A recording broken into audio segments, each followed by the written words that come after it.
was just like a coffee shop, right? It wasn't. Can I hear if I'm talking this loud? Okay. Yeah. I did it last time, and actually the audio was pretty good. Okay.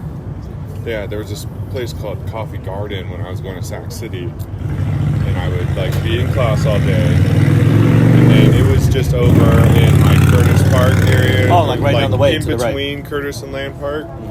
And I would go right there because there was parking amongst all the homes, and they had a really nice back area with like huge tables, and they had plugs everywhere for your computer. I think I remember. I think I might have. I would sit there for like 2 hours and just do homework. Yeah. And just drink coffee, but like they were open till like 12 at night. Yeah. I'd be there. There was a couple ones like that too. And it was so nice because like you're tired, fucking at school all day.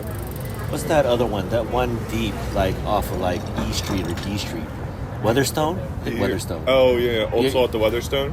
Is it Old Soul at the Weatherstone? Yeah, that's Old Soul. That one is like open any late of the too. Old Souls anymore. Really? What happened? No, I just too commercial, too big. No, I just had a couple bad customer service experiences, which I was like, okay, whatever. And then I had a couple bad food experiences that I like brought to their attention. Oh. And like they didn't really do anything about it, which I don't know. Like whatever, dude. That's what you want to do. If you don't want to do anything about it, it's all good.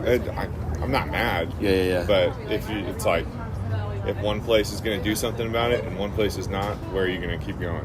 Especially if the coffee is comparable or better.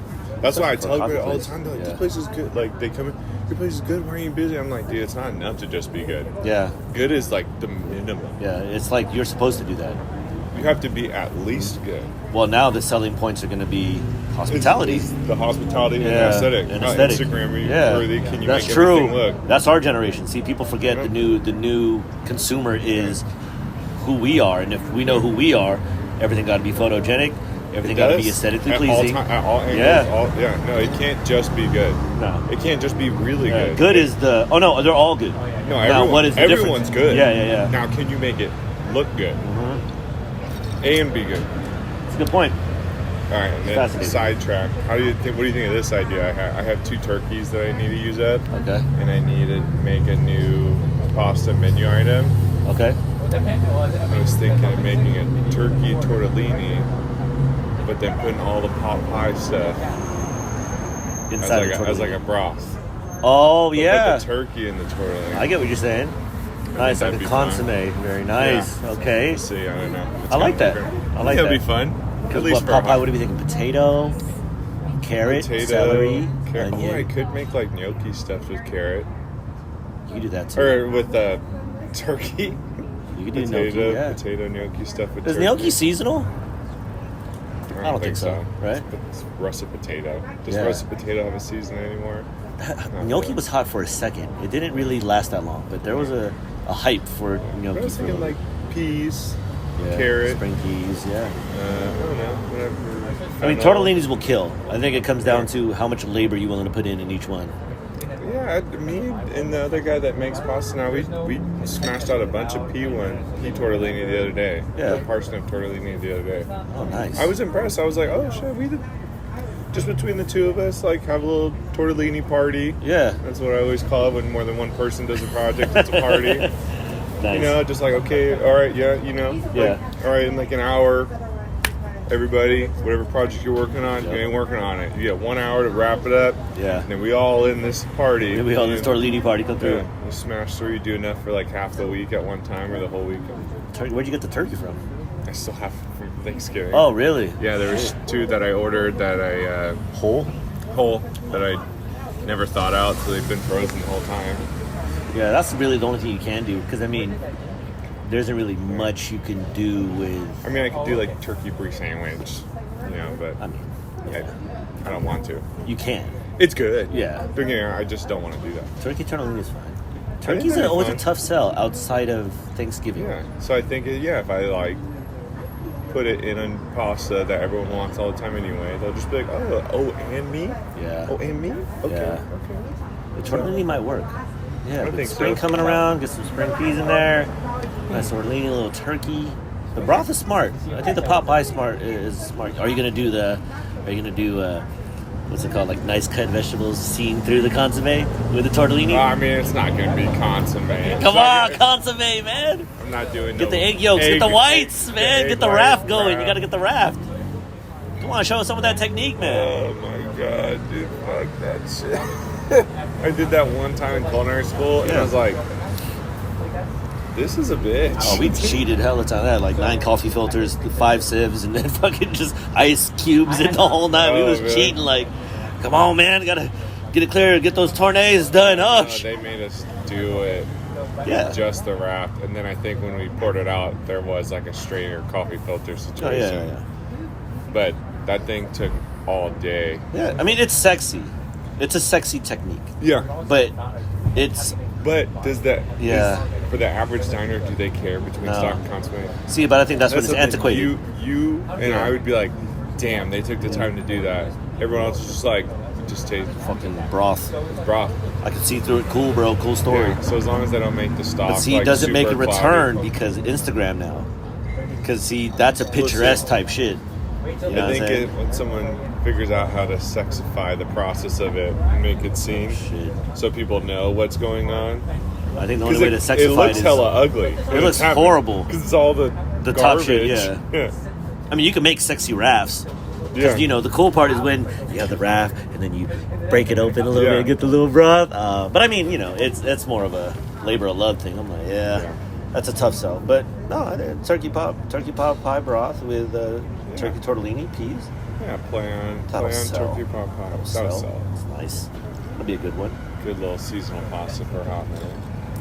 But yeah, anyway, this is the best. shops. This is the best investment right here. I would think that this is where this is somehow going to be, because I mean restaurants are closed at lunch now. A lot of them are. I just reopened. Okay, congratulations. One of the few. It's crazy. But there's a lot of them that is going to start doing lunch too. Oh, okay. See. But it's almost inevitable. It should be supplemented with coffee at this point because I think our generation is more of the I only eat once a day. I eat once a day. Yeah. So I just need a snack. And that's what the coffee is the perfect thing. I need like I don't know, bacon scone. But see, now that I think if this, let's just hypothetically say coffee shops are the new lunch restaurant, your offerings need to be not turn and burn though. They have to be somehow not heavy, but very well constructed. Yeah. And in a matter of time where it's ready to go quick. Yeah. Because you're not taking rezzos and your busyness could be from the morning time to the night. Yeah. So your busyness is just walk in. See? So I'm thinking in my head, this is Garde Manger 1000 or a very high-end bakery. I think would occupy a coffee space because coffee's the draw. Yeah. Because everybody does it. Yeah. Especially here. I think they bake a lot of their own stuff here. There you go. See? And you would have never thought that before. No. But I think where Starbucks maybe have set the precedence when they started bringing in their stuff, you know, when they started doing hot food, I think that broadly set the idea. That and there then where should be some kind of kind of substantial food. Yeah, there's a spot in Land Park right across the street from Sac State. Do you know where the Book Exchange used to be for Sac City? I mean, yeah. So there used to be Metro Espresso. Okay, that's gone. Yeah, that's 5 sips coffee. I don't know what 5 drips. Something that like shit that. rotates all the time. Yeah. So one of the guys that I have, he drives right past it, and he started coming with these Thai chicken wraps, talking about how great they are, and I'm like, "Where's mine?" He's like, "Oh, tomorrow." Never tomorrow is the only day that never happens. But he keeps it's funny because every time I'm like, "What's up, man?" He's like, "Hella sad, bro." Hella sad. So I went and got one, and it was just, she had them all lined up, all the different wraps that they have, wrap sandwiches that they had. She said, "Oh, okay, you want one?" Yeah. Takes it, or it take like 5 minutes, just throws it in the unwraps it, throws it in a panini press. 5 minutes later, rewraps it. Here you go. See, and that's no need for a full kitchen. Because that's panini press, you don't need a hood. No. See, so that's where this weird idea is now. So it's if you were a chef or a cook, that would be the ultimate test. Like, yo, creative, nice menu, $5 to $10, $5 to $20 food items with no hood. Yeah. Here we go. That's awesome. I think that's awesome. If that could matriculate, because now I really honestly think that this would be the best casual fare for people in today's modern Yeah. world. You We know, should I don't just- need resos. I don't we want should- resos. Now it's getting hotter. We'll just do a different coffee shop today. Hey, let's do that. I already, I wanna get already familiar with know. these I motherfuckers. already know a couple that you would enjoy going to. Okay. See, I have, think this like- is what the real shit That is. have like defined aesthetic. Yeah. Well, I mean, like I said, there's a lot of people that come into the shop that are from coffee shops that Oh, really? I haven't even been at yet, and they're buying. I mean, a lot of them They smoke buy salmon, smoked salmon, but there yeah. are a lot of them starting. Some flipping tunas, some are doing salmon. So I'm always curious to know, like, damn, that's interesting. For one, to incorporate this into your place of business, because seafood specifically. I mean, you know, coffee being there, that could be a conflict. But a lot of the coffee shops also do like chai tea Yep. or matcha tea, Yep. and a lot of people get that. Yeah. See, that justifies- audience has grown quite a bit. The tea game is only, you know, becoming expressive. But then on top of that, different beans. I mean, this is almost equivalent to how people treat wine. Huh? What did you get? You just Americano. got an Americano. Okay, so I got cold brew, Yeah. and I was like, and I, you know, bring it off. After that, I was ready to say thank you. Yeah. She's like, single origin or whatever, and I was like, there's another question. Yeah, no, when I saw But single no, origin, that's I was totally what you were saying. Like, like, yeah. it is like the wine thing. But see, I think that's reflective of whatever this new dining experience could be. I think along the lines of what we were talking about, where, okay, people are hip to cooking, considering if we're in California and where the world is right now, inflation's at an all-time high. So people are curving their day-to-day thing. And I'm of the idea, at least understanding that generationally, the diet has become a big thing.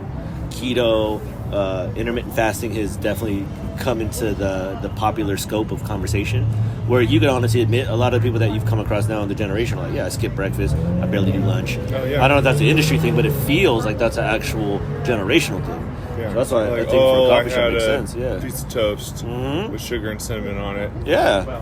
See, the business dealings that happen in this generation happen in coffee shops now. They're not power lunches no more. Where, No. hey, let's go to, you know, Firehouse Let's go and have a power yeah, lunch. Let's go to Firehouse, Bernardin. Yeah. You know, show up. Yep. We're gonna bring them so they know we're serious. Yeah. See, today's business is, well, here at a coffee shop. Yeah. What would you like? And then Fuck, dude. Most of the time, it's just like this guy right there. He could be making multi-million CEO. dollar deal right there. Yeah, CEO right here. It's just like- happening right yeah, here. If he had like if he had some AirPods in, Had no oh, idea. you know, he's on Zoom with some other guy in some Yep. other coffee shop. Yep, exactly. You know, selling his company out of the earshot of all his employees. That, dude, this is. But it's yeah. You want to see about the wine thing? Look at that tasting wheel they got Yeah. up there. I know, I see that.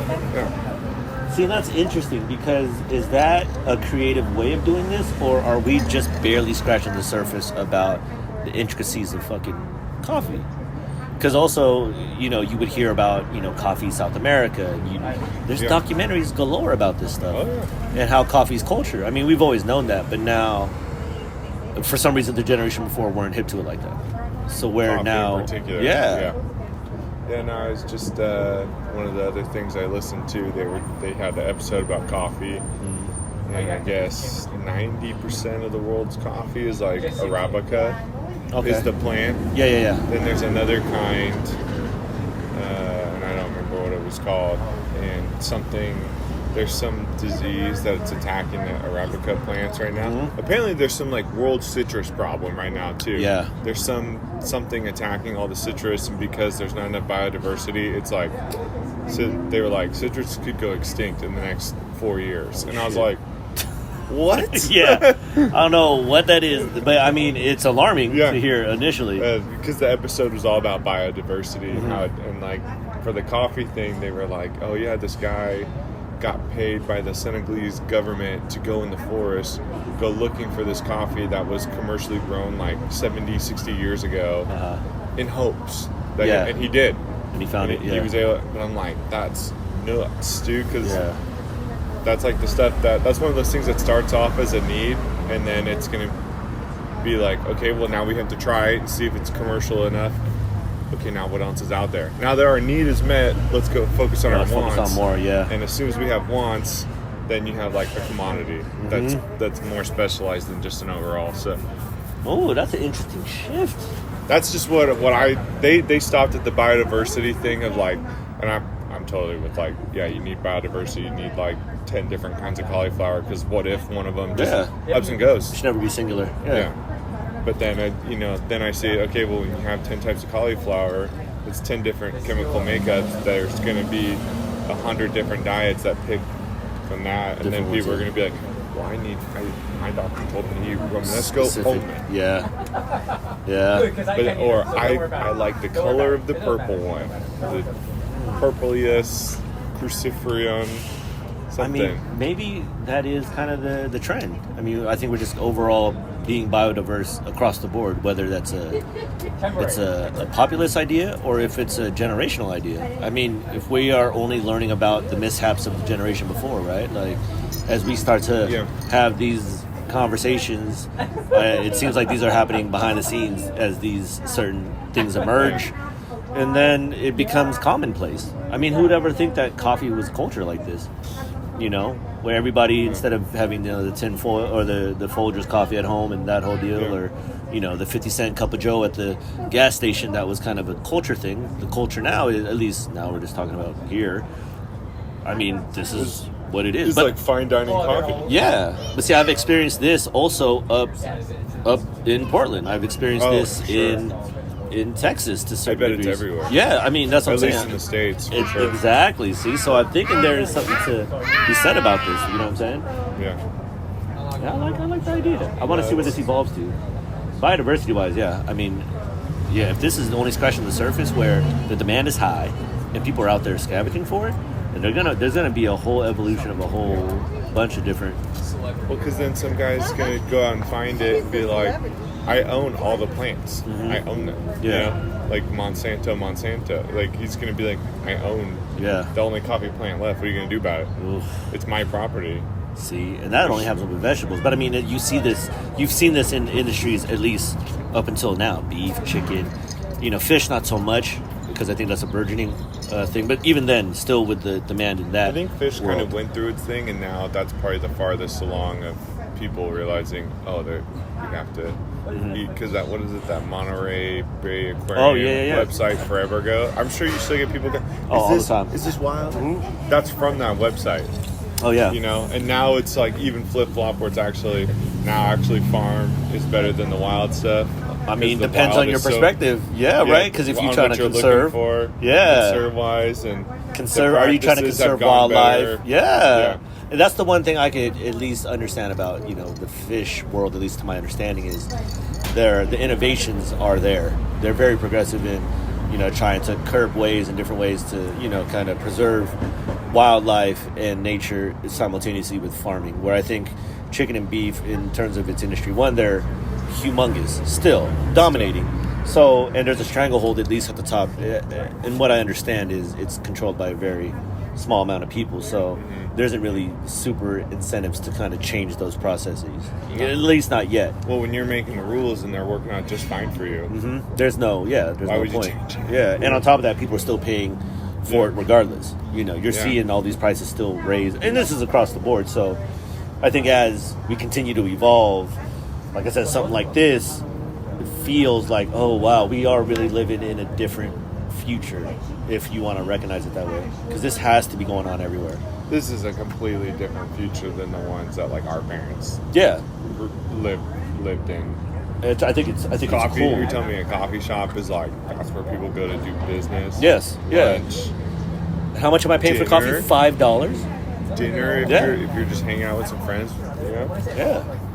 I mean, soon. I mean, like I said, there are a couple that will be open late. I mean, this is to 7 is pretty interesting. 7's late. But now I could see that easily going to 8 or 9, and then having I could drink coffee all day.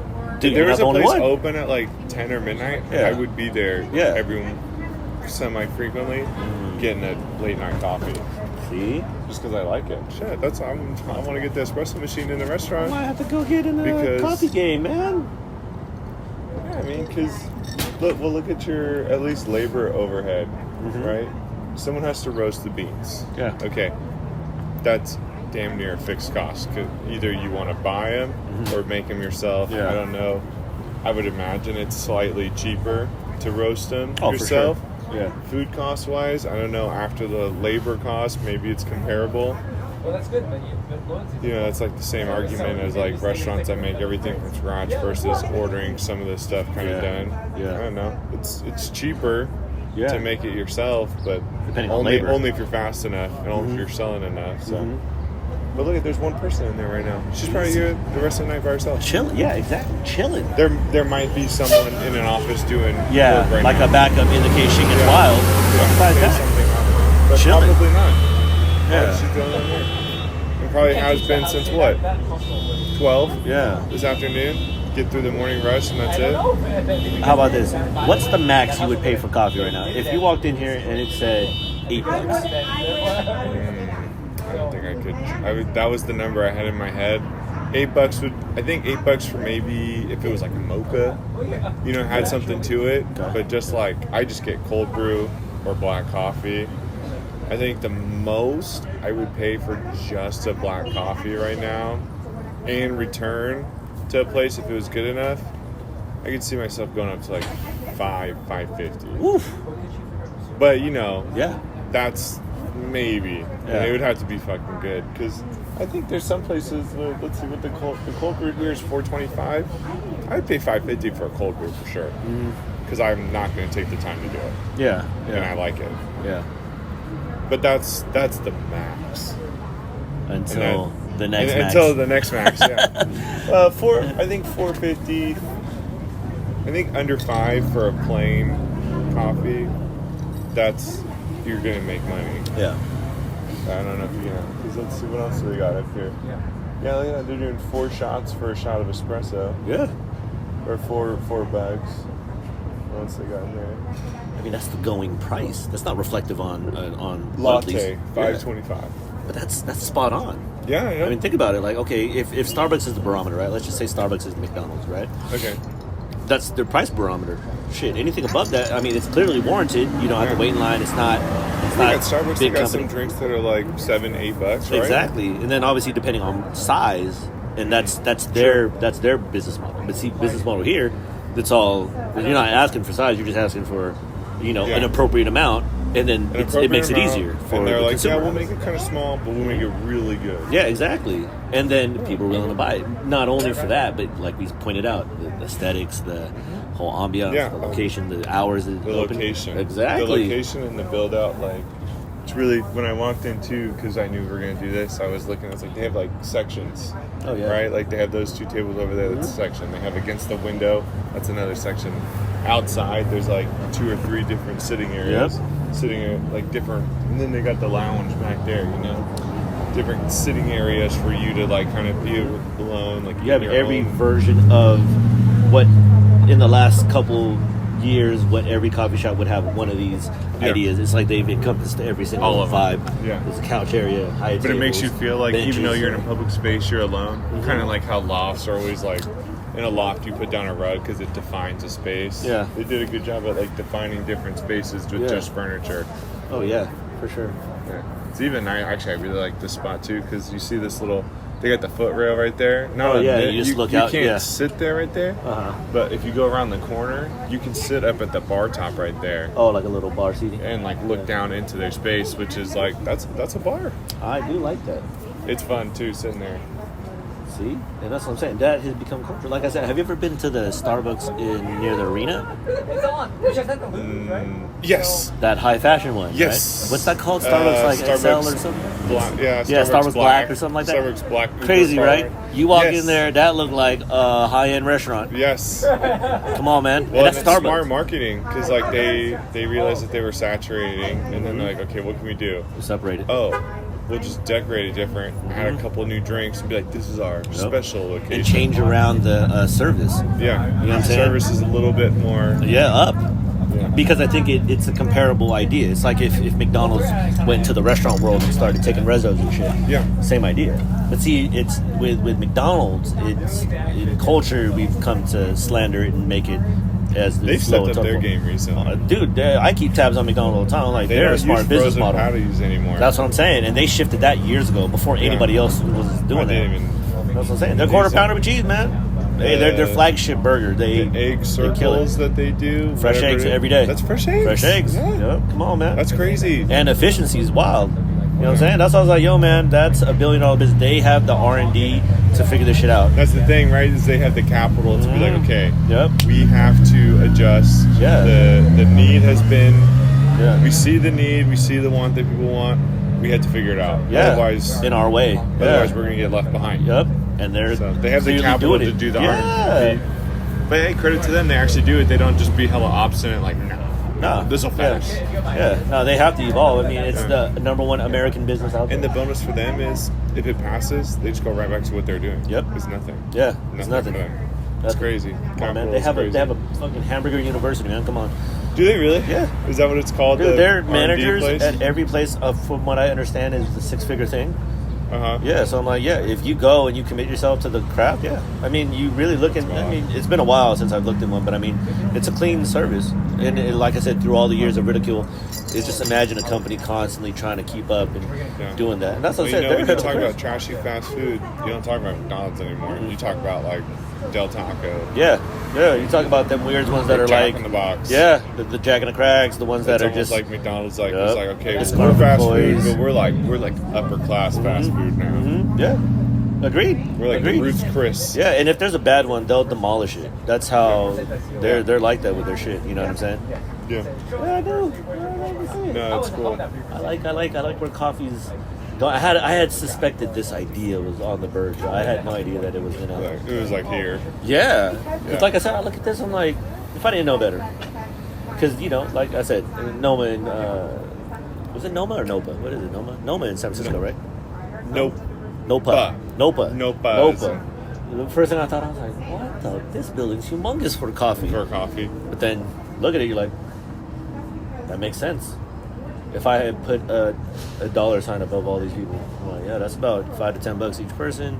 It's probably And throughout the whole day. That'd be interesting to talk to one of them. I'm like, what, like, because I know in my head when I see a 4-top, for each person, what I'm looking to get per person. You see I wonder the what value right on top of their I head. wonder what a coffee shop looks to get out of per person. But see, here's the thing though. How many times did the person that come to your shop, how many times will you see them in a month?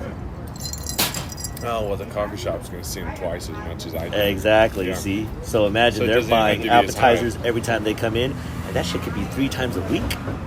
Oh, I go to my coffee shop like every day. Boom.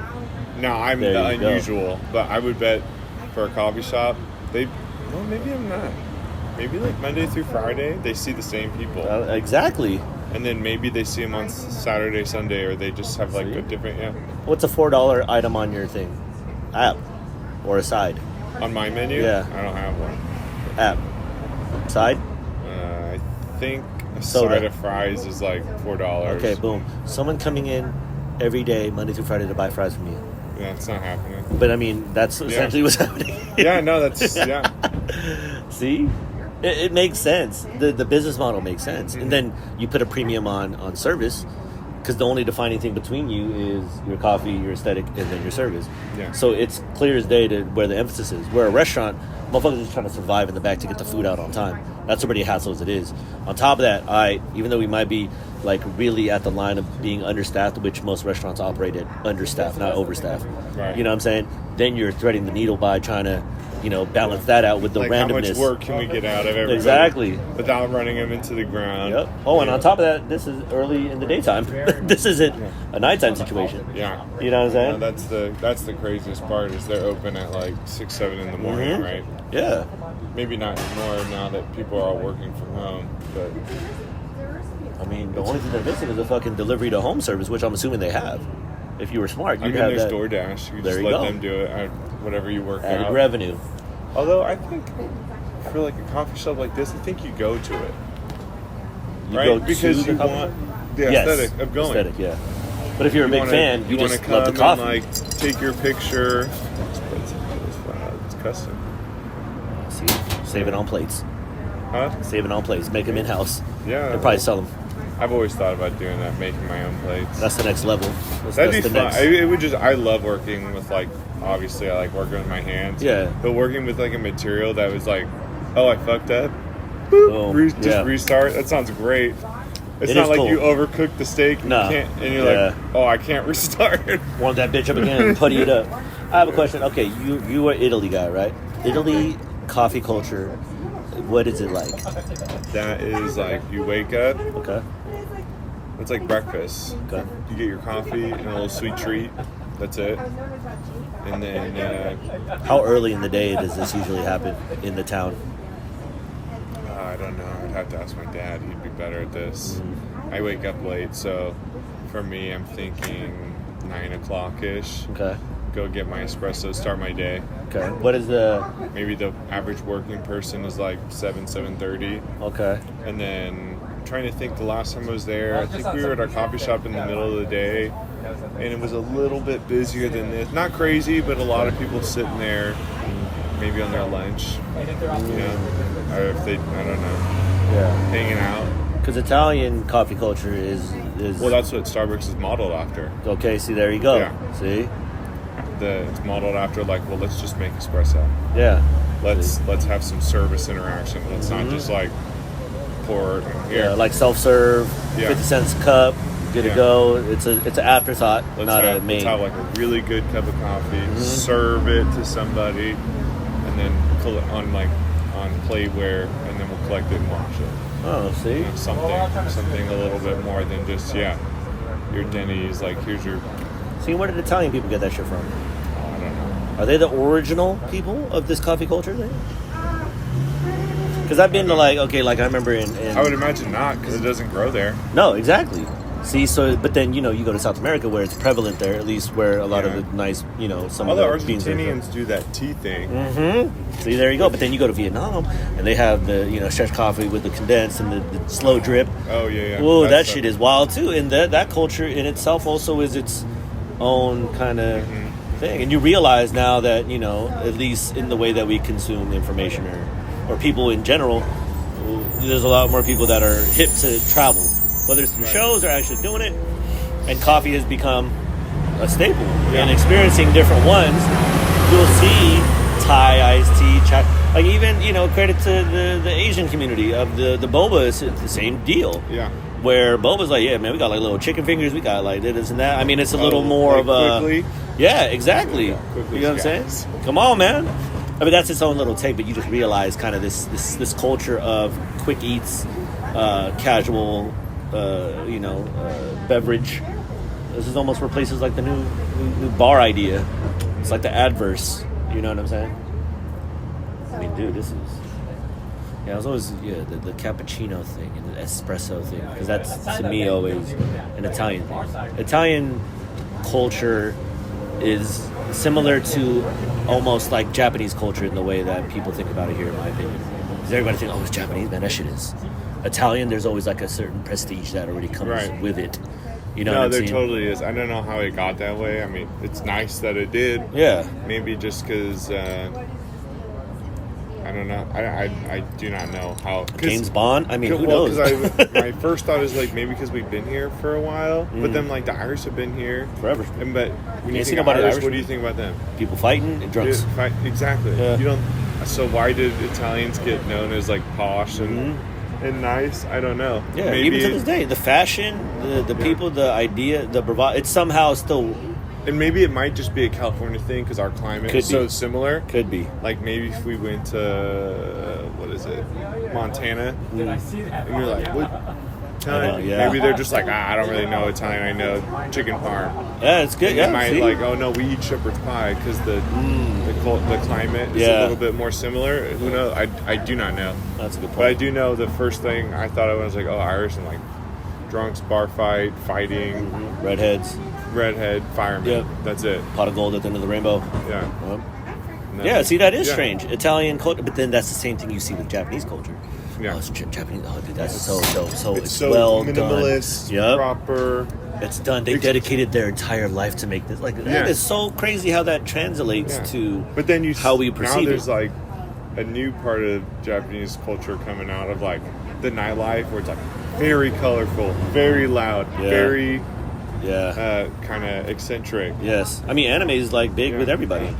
Everyone watches anime. I had no idea. I thought I was like kind of an anime nerd, and I was like, I watched like maybe one or two. Yeah. And I'm talking about like Avatar and maybe like every once in a while another one just because it's on. Yeah. No, the younger generation, they be talking about all the time. Oh, bro, you seen that new No Hero Academia? You seen that new Attack on Titan? You seen that new whatever one they're talking about? Yeah. Like, damn, you guys like into it. You guys like watch anime. It's pop culture. You guys. If it's on your Watch Netflix it all the stream, time. there's a section just for anime on every single streaming platform. Yeah. That's strange, right? It has a ton of them. Mm-hmm. Yeah. No, I remember when I like being a kid and seeing one time and being like, this is weird, but okay. Yeah. It's a very well done cartoon that is like not super funny all the time. There's like some depth it's like to this. kind of like an adult cartoon. Yeah. There's adult themes, and it's there's a lot more depth. And then it's now common culture. It's in the popular culture.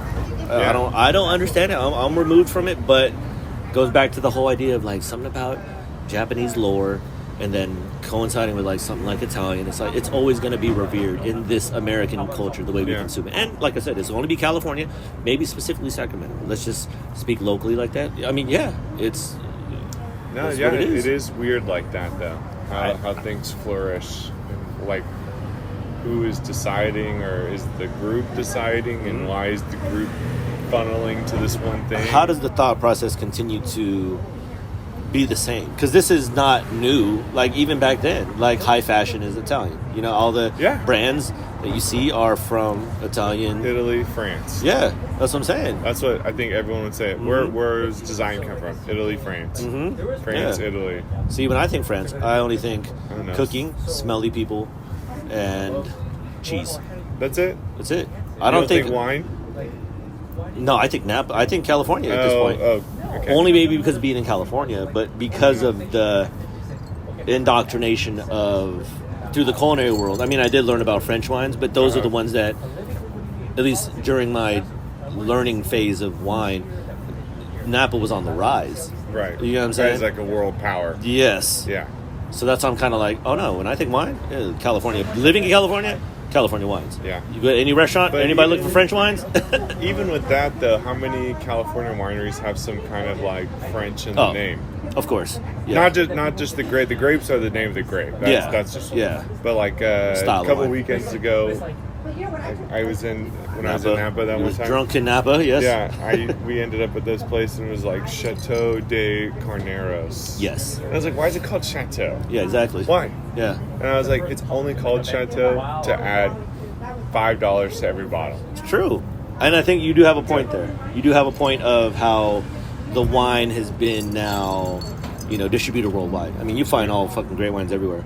But to have the French distinction does give you the marketing top. You're right. California wine. I've seen California wine in Europe. And be like, why is this here? I'm telling you, California, anything American in other countries is premium. Yeah. But it's true. It's the same reason why there's like imported prosciutto here. Mm-hmm. Yeah. It's not that we can't make prosciutto. No. As good as they do from there. It's that it says the DOP. Yeah. And it's like, this came traveling through my food. This came from that's where coffee need to go. I need to walk in. I need to see some charcuterie. Yeah, that'd be cool. Come on, man. What charcuterie do you do with coffee? I don't know. I'm fucking prosciutto. You don't want some salami prosciutto with some bread in the morning? I do.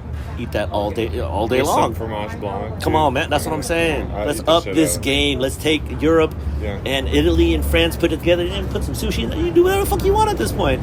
It's true. Who's stopping you? That's what I said. This is the beauty. If we're going to do California and America, that's what we do.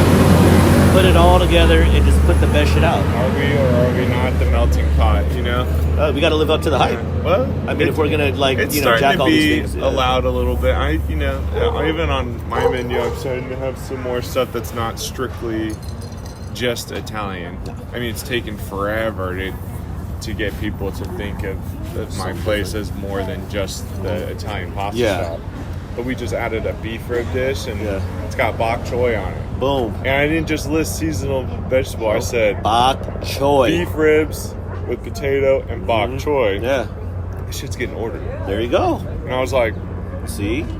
It's shifting because I think people really just want good food.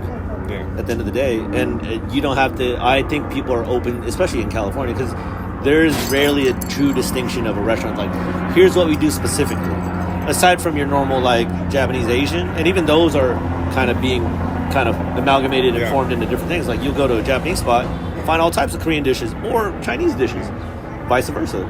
Italian, the distinction is not really clear anymore. Because I mean, shit, you'll see mussels, you'll see ahi tuna, you'll see, soy sauce on the menu. I mean, what are we doing here? You know what I'm saying? We're just making stuff that tastes good. Exactly. Your heritage is Italian, but you live in California and have cooked at a whole bunch of places. So it's only going to be expression. Yep.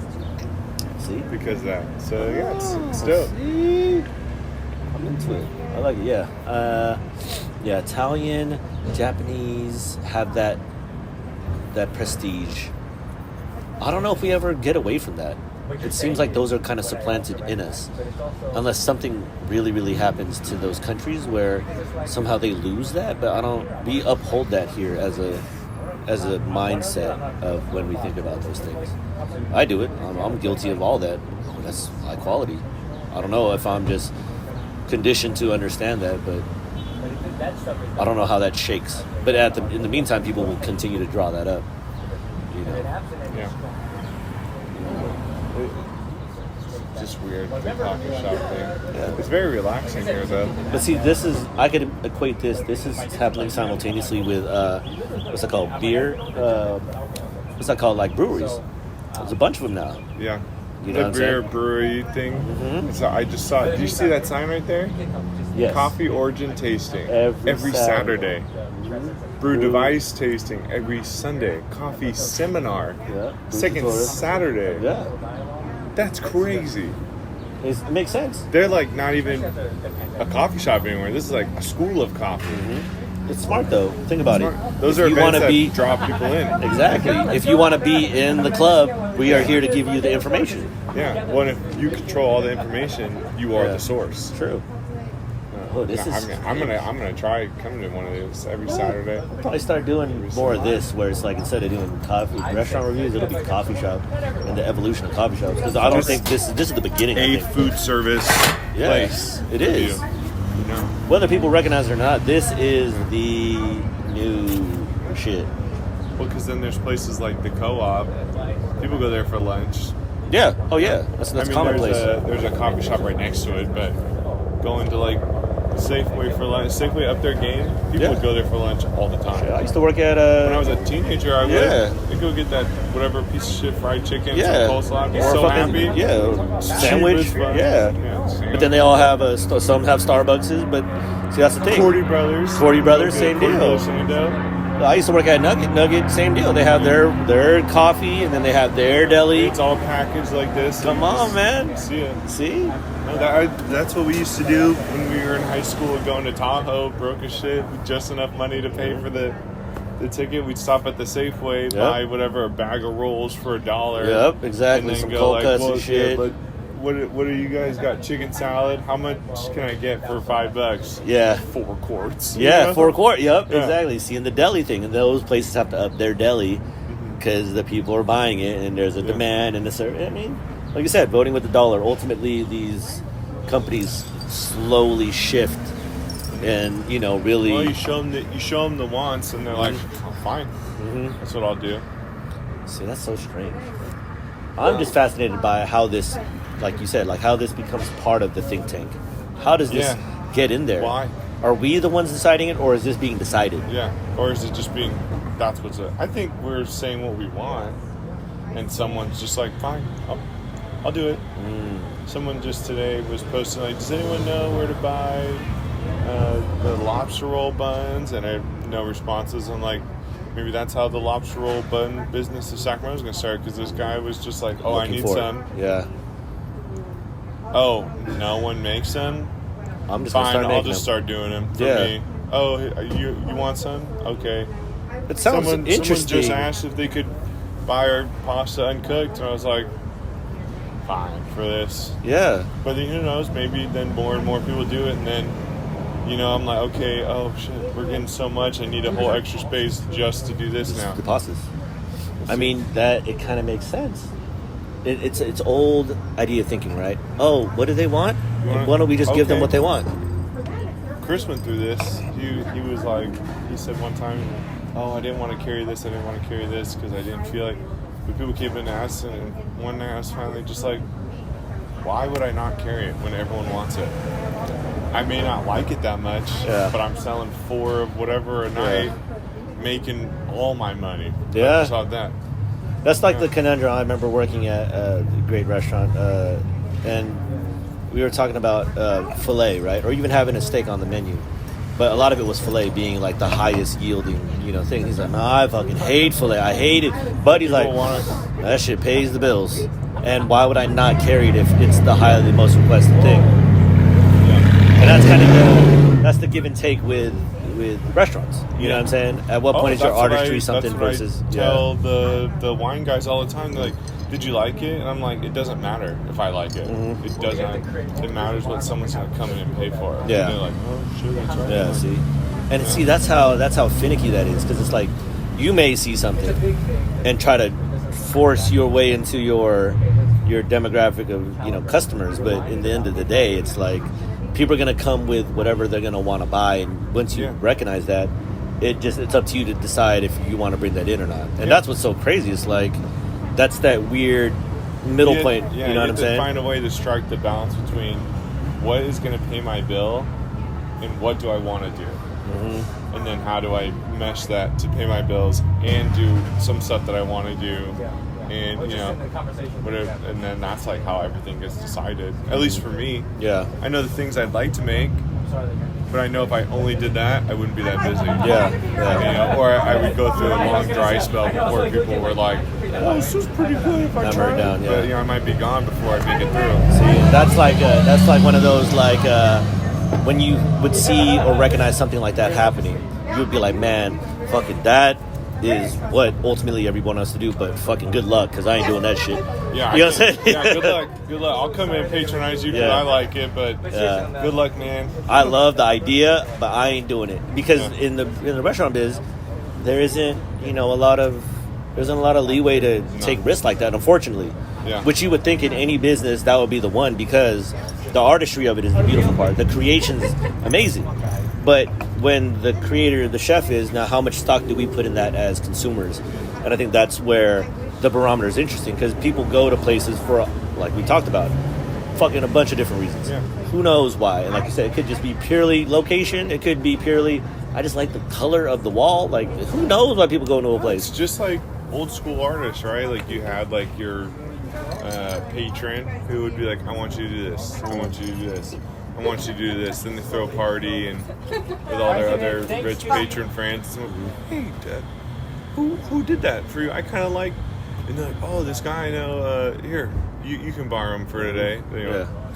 And then they do something else, and then it's like, okay, I had the artists start out doing what they have to do to pay the bills, and then they get just enough interest that someone finally is like, you know what, you do something, just whatever you want. Yeah. But it's like you have to establish yourself on the base before you can start kind of. Or the adverse, it could be the opposite. Sometimes you can come in wild as fuck. But or you could come in and have an idea. You do one thing, like, hey, I did this for this. Shit, all of a sudden that's just your whole business. You had a whole mindset, and that's defeating, because sometimes you're like, man, I had this idea, and it is spurned. And that's where it's a tug and pull with, creator, because you're like, damn, okay. Ultimately, I don't want to do that. And that's a hard no, especially if you're making a lot of money. And that, it's respectable, because there is, like you said, there has to be a balance between, I'm happy here. I'm willing to do that, but I'm also willing to at least still, and that's the fight. I think without that, that's the beautiful part of restaurants, because once somebody gets tired of that same thing they order, they'll be willing to try something else. And like you said, once they have that, I have complete trust in this guy. And then now you have a customer for life. I had to sell people a lot of chicken Alfredo before they're finally like, I'll try bolognese. Yeah. I'm like, you'll try bolognese? Yeah. After Alfredo, come on, for real? That's 2 years of this? Okay. I'll trust you to just make something. Yeah. I'm like, finally. Here's a chicken pesto. I mean, where did people get dining etiquette from to begin with? Like on what to order or whatever? Yeah, I don't. You know what I'm saying? I mean, even though we have Yelp now, so I think now today Yelp would be easier. Well, Yelp would be the thing. Like, if people read reviews like that, obviously, and then obviously people just get good server. Nervous because they don't have the knowledge. That's always been my thought. Is people don't want to eat terrine because they're like, well, it has fat, it's bad for you, and it's like, or it looks different, or I see the fat. I'm like, There's different types of fat, bro. Yeah. And like, how much fat are you eating all day? You can't eat liver mousse all day. I'll give you that. Ain't no one eating this breakfast, lunch, dinner. You can eat it once in a while, and then have like the garden salad with it, and kind of balance out. And like, I guess that makes sense. But by the time you start that conversation, 6 seconds in, they're already disconnected. Yeah, but my belief is if I keep going after people, eventually you get through, and eventually one time they try something, maybe they go get like the pork belly. And they're like, all right, that was gangster. Yeah, I did like that. And then we got the salad, and we did like the garden salad thing that you did. It was good. You were right. I'm like, just trust me. I eat this shit all day. And it is a relationship thing. Yeah. And I think that's what... But that's the service. Yes. Yeah. Going back to the original point. The premium going forward, for some strange reason, will be service again. Because we starting to understand as much as we could spiral into, rabbit holes about, dude, the beans or the beef, and going into those, fucking deep webs. It's like, okay, that's one element. And then the only other thing is going to be different is the service. Yeah. And that's where, as this continues to change, this turnover of, workforce in that industry in particular, it'll be up to the new restaurants to kind of implement, a new emphasis on that. Because clearly there is a big shift in the workforce through the last couple of years, where a lot of those people have left the business for a lot of, whatever reasons, or it's just a natural turnover. So now the new, front of the house or, kitchen service people, it's almost like starting fresh. And depending on the ownerships or the people in charge, will now, implement, hopefully, those things. And then the people who will benefit will be the people consuming. And those people consuming will now have a further educated, at least, idea of of food, or it seems like, in today's world. Because everybody can look up. You can look it up in real time. You can look at a menu and be like, oh, yeah, I've seen that. Tell me some bullshit real quick. Let me go check him. Exactly. Oh, yeah. Okay. Oh, see, he was right. Olive oil does have good fats. Yeah. Okay. Because everybody thinks that anybody's always trying to get over on them, especially in the food game. You know what I'm saying? Yeah, that is. Yeah. No, so many times well, how big is it? Mm-hmm. Like it's a good size. See, and that's a culture thing. How big is it? We like quantity over quality. Yeah. And the price needs to reflect a way of feeling fulfilled. Yeah. But now that's order something and have it taste really good, but then I'm still hungry. Yeah, exactly. It's like, okay. See, but then you're walking into I don't know where you're coming from, and I don't know what you do. Yeah. Welcome. I hope that we could build a sustained, relationship through time. If you allow me to, be a part of... Prove myself a couple times. Yeah. At least that's the idea. Yeah. Or like when people come in, well, what's good here? I'm like, oh, man. Everything is good. Exactly. No, but I'm like, look, man, I made the menu. I want to put something on the menu that I didn't think tastes great. But I mean, what's the number one seller? And then, but that's what I default to when they keep. I'm like, look, all I can tell you for sure is that bolognese number one by a distance every month. Yes. It is not my favorite. I'm over it. I've had it 1,000 times. I'm done having it. Yeah. And they look at me all crazy. I'm like, don't get me wrong, it's good. Yeah. But anything you've had 1,000 times, you're going to get over. And they're like, oh, okay. Yeah. Start there. Let me earn my trust with you through that. And then when you keep coming back, then we'll continue to this venture. And then you can start venturing. And they're like, all right. Yeah, see, that does make sense. But that's all service. That's all service, yeah. It's your willingness to kind of get out there and make the extra effort to try to build that. We have to educate people to return them as customers. That has to be part of our service thing, is education in order to retain them. That's true. Because the more knowledge they have, the more they're going to want to get super into it, and then they'll start ordering the weird dishes that we do. Yeah. Like, they're going to be like, oh, octopus is big in Italy because it goes right there. Let me travel through my food with this guy. Boom. That's the best way to travel around the world. Then you got them locked in. Yep. Then they're regulars forever. Yeah, see? That makes sense. Yeah, because, I mean, like we talk about, there is no education for an everyday person about food.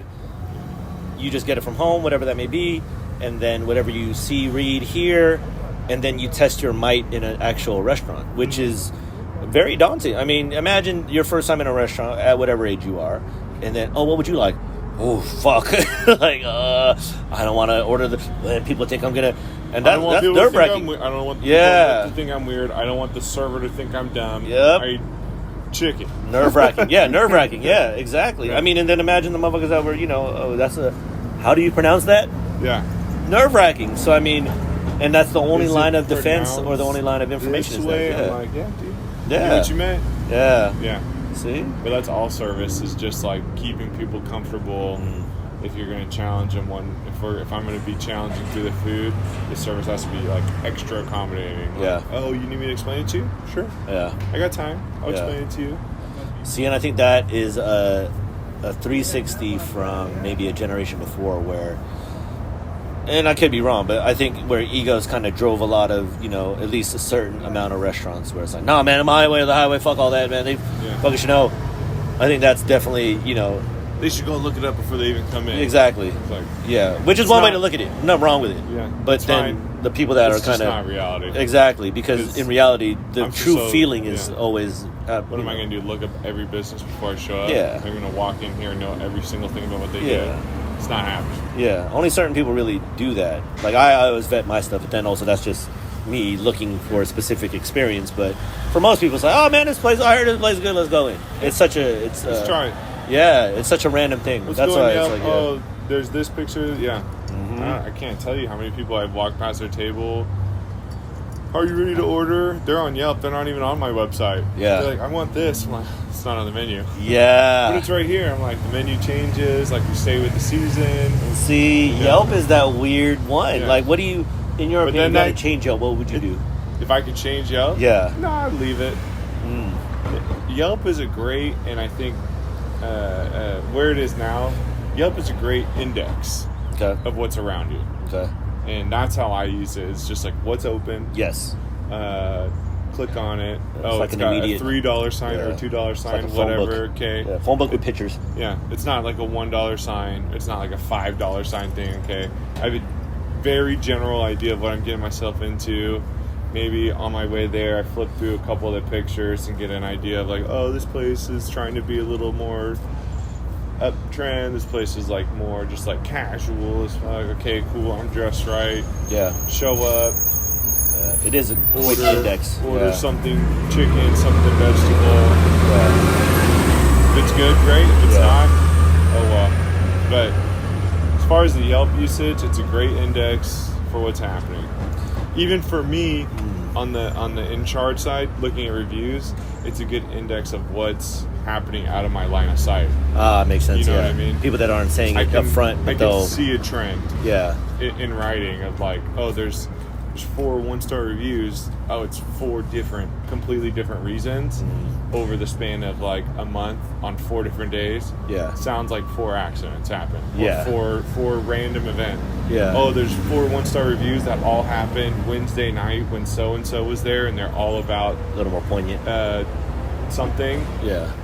Huh. That's something I have to address. Okay. So. Only thing I would add is of a 24-hour camera of the restaurant just to see if it's busy or not. Yeah, just so you can tell. Yeah. Well, they have Yelp offers a host thing that I can pay for and can take reservations through it. And, like Open Table? Yeah. Oh, wow. That I'm always almost about to do, but it seems, at least for now, probably not worth it. It needs a little bit more work from the service staff than I thought it did last time I checked in with Yelp about it. Oh, it's not like hella easy. It's not like not as automated as I thought it was. It takes a little bit more input than I thought it did, and I think it would be really useful sometimes for me. Makes sense. But it does look handy for just to be on there and right through Yelp's app. You can just click and be like, oh, okay. Oh, they're at a 45-minute wait. Ooh, that would be a game changer for Yelp for sure. Because then they get into the whole Open Table world and what other reservation apps are there? I think Google does it too. Oh, really? There's Resi. Oh yeah, Res. Yelp's has been the one I've been most impressed with, but a lot of it is because it's connected right into their app too. So it's just hella easy to access. I mean, well, they are the source. Yeah. People either Google or they Yelp. Yeah. That's what I. Interesting noticed. that Google's made it that far ahead already, because it seems like they took like a skeleton version of Yelp, and then everybody you just go uses right it. in your browser and you just what was that place? Something in the search, and then it has it right there. Yeah. Oh. Google's smart because they made all their stuff really connect really well. Yeah. So I know a lot of people who will have like an iPhone. Yeah. But they'll have all the Google apps. Yes. They don't use Apple's apps. No. They use Google's apps. Yeah. And so Google Maps links with Google search engine. Mm-hmm. So you use Google Map and you find that restaurant. You click on it. It goes to the Google webpage. Yeah. Yeah. You know, you don't go to mine. No. And then people come in. They're like, it says you're open. I'm like, Google's page. I don't own Google. Yeah. That's actually a big problem with a lot of businesses, because it's a Google thing, not a direct. Yeah. Well, you can update Google stuff, but every time I change something on our profile for Google, it takes like 3 or 4 days for it to finally change. But it's like, but on other algorithms, changed already. But on other algorithms or on other people's stuff, I can change it right away. It'll be like, oh no, it's closed, or oh no, the hours are still till 7. The people don't check that. They find the one answer they want, and that's it. And then that's it. Yeah. But see, maybe that's just a work through, because this food game definitely is changing, and it's curious to see how digital is incorporating itself in. And I think when we're talking about it, those are those little things that are actually happening. You know what I'm saying? So yeah, I'm like, the thing I'm very curious about is, you know, the one thing I definitely noticed was the no menu thing, which is interesting with the QR codes. I'm thinking of going back to having menus again, paper menus. I don't know. What do you think? Detachment from the experience? I like the feel of a paper menu, and I think it's another way to reinforce the experience of the place, like having a paper menu with the typeface that you exactly want that matches your ambiance. You know, is one thing versus on your phone. Yeah, it's doable on the phone, but I think once you incorporate it's convenient on the phone. Yes, I will say that. Yeah. I can change the menu at the last second. Yeah. Or mid-service. Yeah. Oh, we ran out of something? Just take it off. That's a good point. I love that part of it. Yeah. But see, I'm thinking the idea of it detaches from the entire experience. It does. Depending on what the ownership would like. Because, I mean, there will be restaurants that are fully automated, fully digital. I will come for it. I'm thinking those restaurants will ultimately evolve into like one-person cubicles where it's going to be just like... That's what I'm thinking, which is totally fine. Yeah, but I don't like that part of it. It takes you out of the experience of the restaurant, because it's like, oh, okay, I'll just hop on my phone. Oh, well, while I'm on my phone, I'll look at the Yelp with the pictures, and then I'll just eat when I'm on my phone too. Might as well. Yeah, it's good and bad, because people want to know how big it is. All right, well, your phone's right there; you can look it up. But it does kind of take away from the mystique of the experience too. I'm more on the side where you're at. I would prefer to have like an interaction experience, kind of that deal, and then leave it at the experience, especially if we're moving towards a heavy hospitality movement. I would think that to really specifically make your experience unique, having a menu would seem something that's like, oh, that's commonplace, but it feels like a lot of people are going to move to a digital situation for efficiency purposes, for it offers a lot of things that are nice. Exactly. But I think it takes away from the general experience, because I want to know that you are the one making it. But now if I'm understanding that the robot is making it as well as I'm ordering from the robot, and the idea is just more of exactly. It should just be at home. Yeah, but then it depletes the purpose of the idea of, eating together. And the restaurant is the extension of community.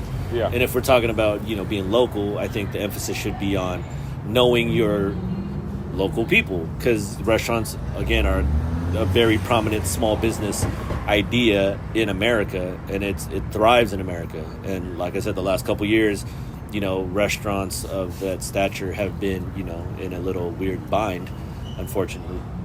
It's the same, robots. Is that crazy, right? That was crazy. Hey, just somebody floating. Yeah. See? The future's here. I thought like a scooter was coming by. No, this is just a one-wheel car. You know what I'm saying? Sure. But yeah, I mean, I the insight to the future. Like I said, as these restrictions have completely disappeared somehow, and nobody talks about them. Pretty much gone. It's like, okay, since nobody's dying, I guess we're back. Well, quote unquote. People are dying somewhere else now. So apparently, that's what I'm saying. There's a new problem, so it's like, hey, we're done with this. Okay, a newer and bigger problem. Let's not talk about that no more. This is happening. So, I know that. Steinberg was saying he wants all the state workers to go back to the office. So we'll see. Tough sell. Well, one, he's not their boss. True. So it doesn't really matter. So who's the mouthpiece behind it? Yeah, see, that's so the question. We'll see. I hope that means that the city workers are at least going back, and maybe that'll start the trend of Lunch again. people going back to the office. I would bet if Steinberg... My car needs some work. That's a diesel, man. That's forever. If Steinberg wants the state employees to go back, I would bet that the state employees are going to go back. Even though he's not in charge, he does run this city, and him and Newsom talk all the time. So I would imagine. Well, and they just built that new building.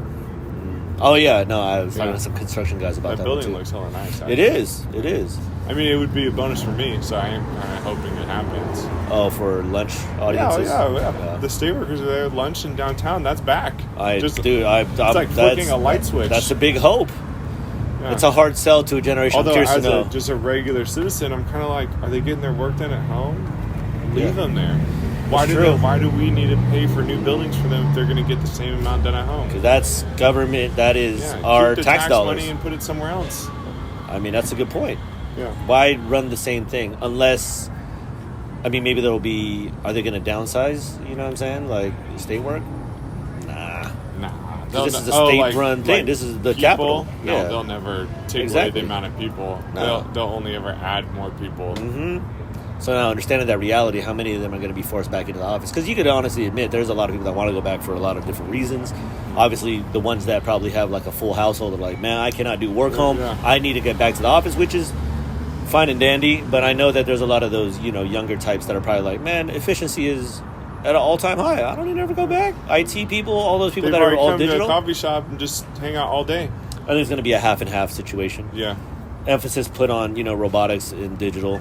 Yeah, my cousin's company, before he left it and went to work for the city, I think, they were thinking about doing like an office share thing. Oh, shared office space. Share an office space where like half the week it's you, and then the other half of the week someone uses the same physical space, but you're at home. Yeah. You still work, but you guys share a desk. Mm-hmm. I was like, that sounds like a great idea. I've heard of a couple of those. I mean, I know some of those sprouted up already, but I think they were maybe a little too early because I know those things kind of popped up a couple years ago, and a lot of them folded already in terms of the shared workspace, like big warehouses that house multiple companies on different days kind of deal. Oh, see, this was just his company only. Oh, shit, okay. They were going to downsize their office space by half because they're like, we don't need to pay rent at this big place. Yeah. If only half of you have to be here at a time. That's a good point. Or a quarter, or none. Or none at all. Why am I paying this rent for this huge-ass building that we apparently do not need at all?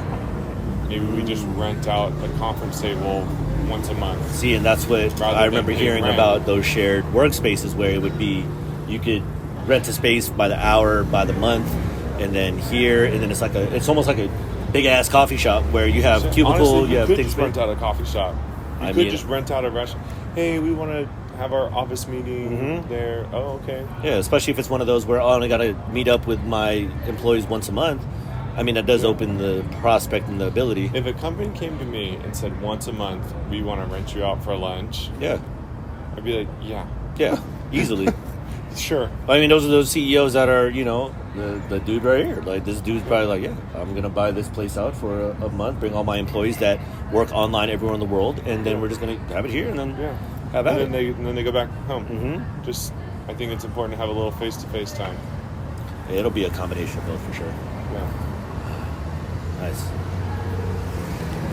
Wow. Nice, bro. 108. Very nice. 108. Tell the people what they need to hear, Pete. Drink your water.